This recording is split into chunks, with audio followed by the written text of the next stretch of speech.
सुप्रभात छात्रों। आज हम लोग पवन दूतिका के 13वें पद की व्याख्या पढ़ेंगे। साचे ढाला सकल वपुः दिव्य सौंदर्यशाली सत पुष्पों सी सुरभि उसकी प्राण संतोषिका है। दोनों कंधे वृषभ वर्षे हैं बड़े ही सजीले, लंबी बाहें कलभ कर सी शक्ति की पेटिका है।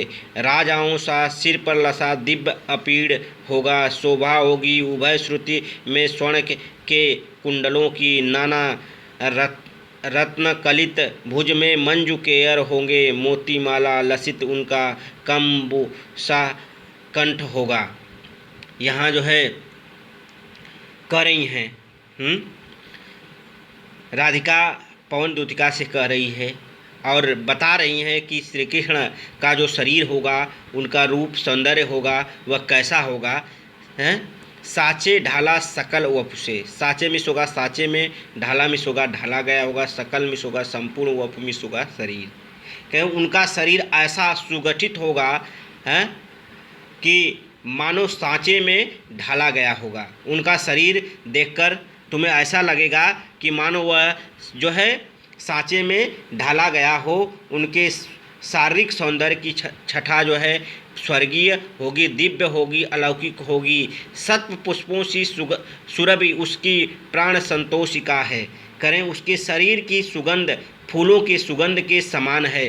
सत पुष्पों सी सुरभि, सत पुष्पों उनके शरीर की जो सुगंधी है, सत पुष्पों में सैकड़ों पुष्पों की सुरभि में सुगंध के समान है। उसकी प्राण संतोषिका समान है और प्राणों को शक्ति प्रदान करने वाली है। और प्राणों को क्या है? शक्ति प्रदान करने वाली है। दोनों कंधे वृषभ वर्षे हैं बड़े ही सजीले। दोनों कंधे, और कह रही हैं कि उनके दोनों कंधे श्रेष्ठ बैलों के कंधों के समान बहुत ही आकर्षक हैं। सजीले में होगा आकर्षक। दोनों कंधे वृषभ में होगा बैल के हैं, वृषभ वर्ण से श्रेष्ठ बैल के समान बड़े ही सजीले हैं। उनके दोनों कंधे श्रेष्ठ बैलों के कंधों के समान बहुत ही मजबूत और आकर्षक हैं।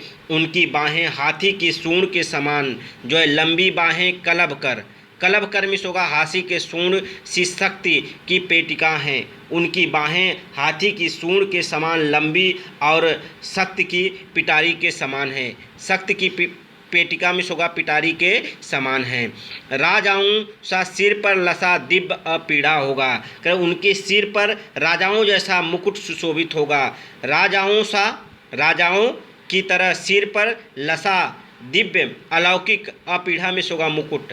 अलौकिक जो है मुकुट सुशोभित हो रहा होगा। शोभा होगी उभय श्रुति में स्वर्ण के कुंडलों की। कहीं शोभा होगी है। उनके दोनों कानों में सोने के कुंडल, उनके दोनों कानों में शोभा होगी उभय श्रुति, उभय में होगा दोनों, श्रुति में होगा कानों में, स्वर्ण के कुंडलों की। उनके दोनों कानों में जो है स्वर्ण के कुंडल जो है सुशोभित हो रहे होंगे, दिखाई दे रहे होंगे। सोने के कुंडल शोभा पा रहे होंगे। करें कि नाना रत्न कलित भुज में मंजू के यूर होंगे। नाना रत्न कलित भुज में मंजू केयर होंगे। नाना में होगा अनेक प्रकार के। करें कि अनेक प्रकार के उनकी भुजाओं में अनेक रत्नों से युक्त बाजूबंद।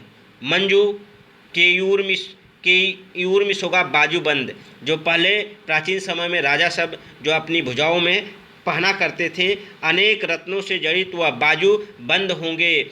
मोतीमाला लसित उनका कंबुसा कंठ होगा। करे हैं कि होंगे और उनके कंठ शंख के समान होगा तथा मोतियों की माला से सुशोभित होगा। मोतीमाला लसित, मोतियों के माला से सुशोभित हो रहा होगा।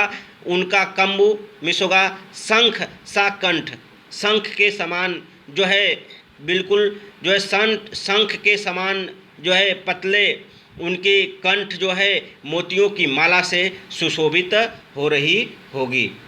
भाषा इसमें खड़ी बोली है।